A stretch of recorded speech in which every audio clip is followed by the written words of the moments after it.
বাংলাদেশ ক্রিকেটের সবচেয়ে বড় আক্ষেপ কোনগুলো? তেমন প্রশ্নের উত্তর যদি খোঁজা হয় তবে অনেকেই বলবেন সৌম্য সরকারের বিশ্বসেরা ব্যাটার না হতে পারা তার মধ্যে অন্যতম।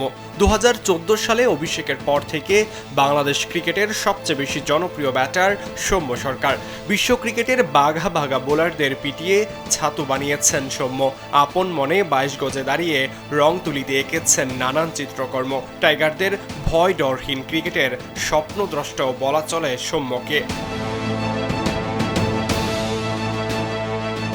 সেই সৌম্য ক্যারিয়ারে 11 বছর কাটিয়ে ফেললেও এখনও ছুঁতে পারেননি নিজের সামর্থ্যের 5%ও। ব্যাট হাতে কখনোই হতে পারেননি ধারাবাহিক। ক্যারিয়ার জুড়ে 16টি টেস্ট, 79টি ওয়ানডে ও 87টি টি-20 ম্যাচ খেলেছেন দেশের হয়ে। বর্তমানে জাতীয় দলে শুধুই ওয়ানডে ফরম্যাটে আছেন এই বাঁহাতি ব্যাটার। ওয়ানডেতে বিরতির আগে সেরা ছন্দেও ছিলেন সৌম্য। গত ওয়েস্ট ইন্ডিজ সিরিজে 3 ম্যাচে করেছিলেন 140 রান। 2024 ও 25 সালে সৌম্যর ওয়ানডে গড় যথাক্রমে 31.00 ও 31.12, যা জাতীয় দলের অন্য ওপেনারদের টেক্কা দেওয়ার মতো।